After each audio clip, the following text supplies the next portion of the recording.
Notarial magandang hapon po. Ako po si Vice Consul General Manuel.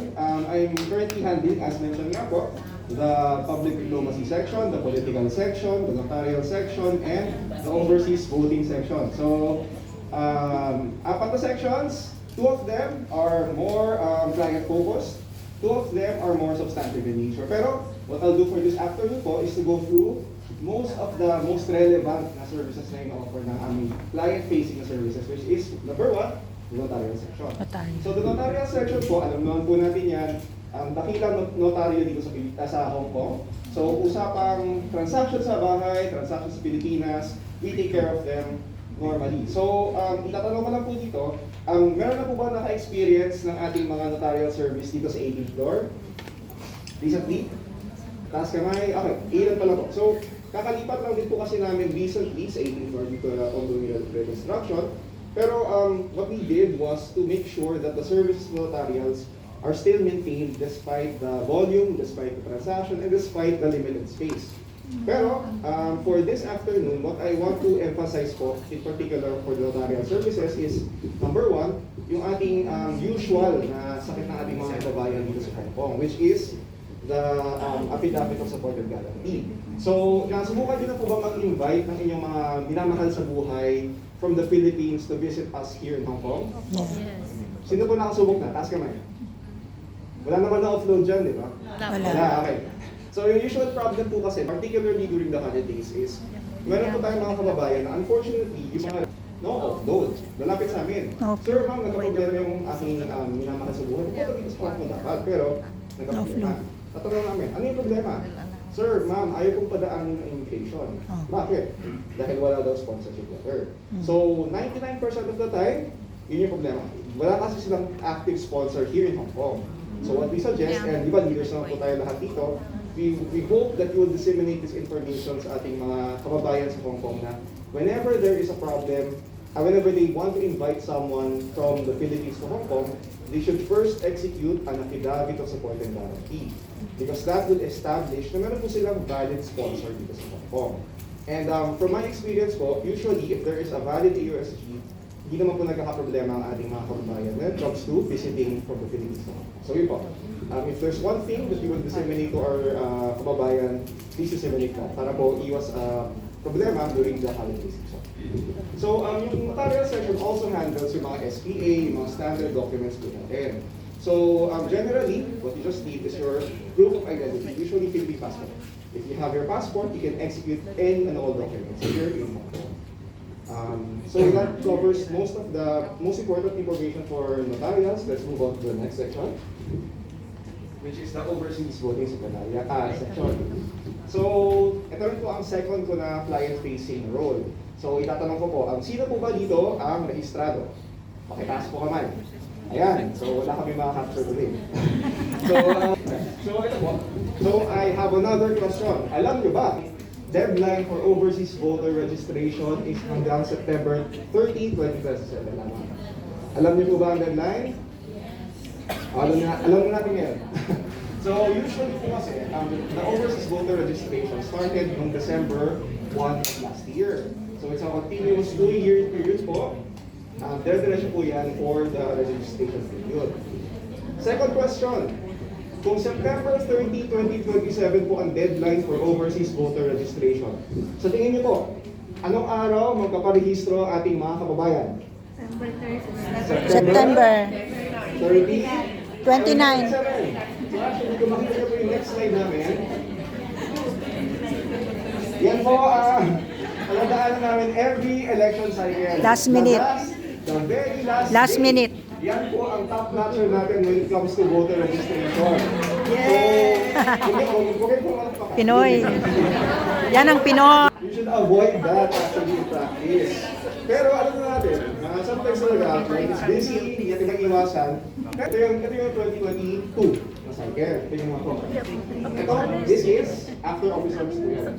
So sobrang dami na pong nakapila sa loob ng public area, pero yung pila po lumalabas, bumababa, maabot hanggang sa Tamar. Yan po ang experience natin during the very last day of registration. So as leaders po, we strongly urge you, yung mga ating mga mga miyembro, wag po natin paabutin ng September ang registration. Dahil marami po tayong issues na na-encounter if last minute. Hirap naman po na nagkakabol tayo. Especially if hindi ko sila makaabot. Sayang naman po ang kanilang right to vote. So what we suggest, meron po tayong 2 years of voter registration. Wag po natin paabutin sa last day. Mabilis na po yan, it only takes 5 minutes. Just need your passport. Diretso na po tayo for voter registration. Next. So, basic information po when it comes to voter registration. Ito po, there are a lot of details here, pero actually the most important thing is one, you just need your Philippine passport. Yung form, yung biometrics, kami na po bahala dyan. You just go to our counter, dala nyo na po yung original copy of your passport and you can be registered. Second question po usually is, sir, ma'am, yung last boto ko po kasi sa Pilipinas. Kailangan ko bang magparehistro sa Hong Kong? Yes. For information po na lahat, there are 2 types of voters. There's a Philippine voter and there's an overseas voter. So itatanong ko lang po, sino po ba ang nakapagtrabaho na sa other overseas jurisdiction? Singapore, Kuwait, Abu Dhabi, may naka-experience po ba sa inyo? Wala. Okay. So usually po kasi, ang common question po dyan, lagi silang other na overseas. Singapore, yung other na Middle East, America. Itatanong sila, naka-register na po ako doon, kailangan po ba mag-impact? Actually, the answer is no. Generally po kasi, if you're an overseas voter, you can vote wherever you are in overseas. The only exception is if you want to vote in the Philippines. Dalawa po yung separation na yan. So, may pupunta sa amin ng last election, sir, ma'am, bakit wala akong mabotong barangay captain? Hindi, overseas voter na kasi. So yun nga, yun yung vice versa rin po kasi na if you're in the Philippines, you cannot vote overseas, of course. So usually, if you're overseas, you can only vote for nationally elected officials, president, senate, and party list. So yun lang po yung coverage. Sa general rule po dyan, meron po tayong questions regarding our registration status. Pumunta na lang po kayo sa aming mga booth, which is shown in the next slide.